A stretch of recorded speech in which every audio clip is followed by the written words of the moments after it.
Bonsoir à tous, bienvenue. Je suis ravie de vous accueillir sur le campus Microsoft où vous êtes dans un cadre où effectivement on essaie on baigne dans la transformation numérique au quotidien ici.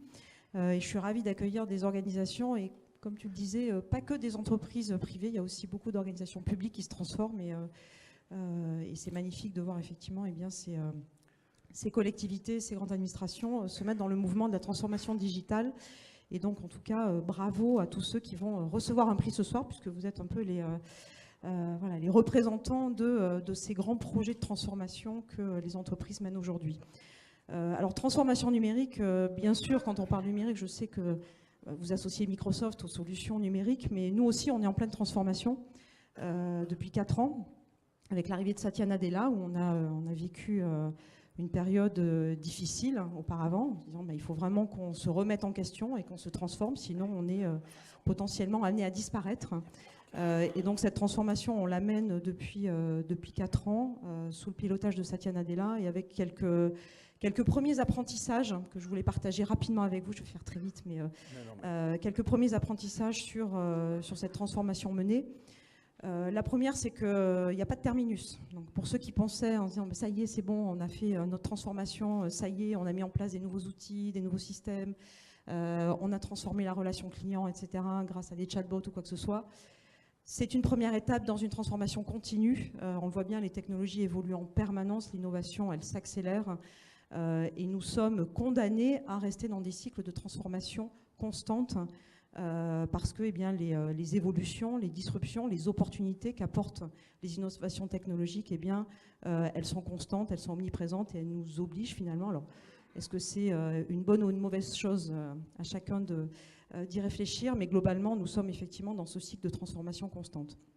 Le deuxième apprentissage que je voulais partager, c'est aussi la nécessité finalement d'avoir un cap qui est plus une mission. Et c'est vrai que quand Satya Nadella est arrivé, il s'est posé la question de à quoi on sert finalement.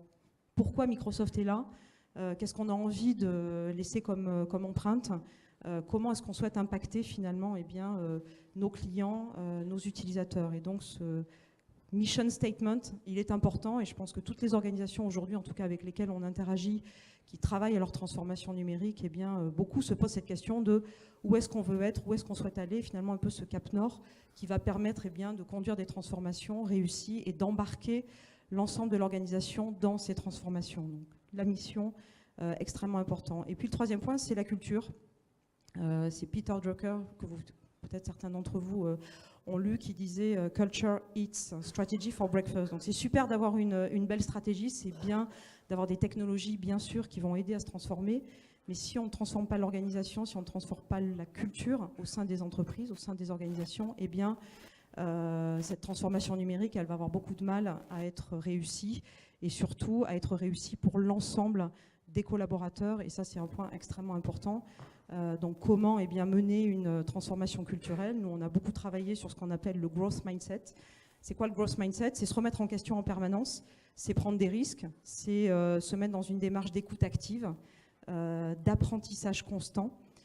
Et ça, je pense que c'est en tout cas un fil conducteur pour nous actuellement, donc de se remettre en question en permanence, et qui, de mon point de vue, est extrêmement important pour toute organisation qui souhaite véritablement se transformer et embarquer ses collaborateurs dans cette transformation. Voilà. Et aujourd'hui, on est à une ère nouvelle, l'intelligence artificielle, on est en plein dedans, donc on voit aujourd'hui tous les bénéfices, ou en tout cas tous les travaux, on est très mobilisé actuellement sur la recherche et les innovations dans le cadre de l'intelligence artificielle pour aider là aussi les organisations à se transformer et à avoir un impact positif. Il y a beaucoup de questionnements autour de l'intelligence artificielle aujourd'hui, mais donc est-ce que ça va être finalement positif pour nous tous? On est assez convaincus que, en tout cas chez Microsoft, que l'IA va permettre d'augmenter l'ingéniosité humaine, voilà, qu'on va être dans, bien sûr, des chamboulements sur les métiers, mais il y en a eu de tout temps. Et donc travailler sur cet impact positif de l'intelligence artificielle, de ces nouvelles technologies, et encore une fois dans un cadre très responsable, dans un cadre éthique, et dans un cadre qui permette à chacun de s'exprimer, donc de magnifier aussi la diversité et l'inclusion qu'on souhaite créer donc, au niveau des organisations. Voilà des sujets de fond qui qui sont un peu le fruit aussi de nos retours d'expérience récents, de notre propre transformation et puis bien sûr de ce que nous vivons au quotidien dans l'engagement avec vous tous sur les projets sur lesquels eh bien, vous êtes embarqués pour réussir vos transformations numériques. En tout cas, bravo à tous ceux qui vont être récompensés ce soir pour les projets que vous avez menés. Et puis, je vous souhaite encore plein de succès dans les projets à venir et une très belle soirée, en tout cas, aux côtés de Jean. Merci.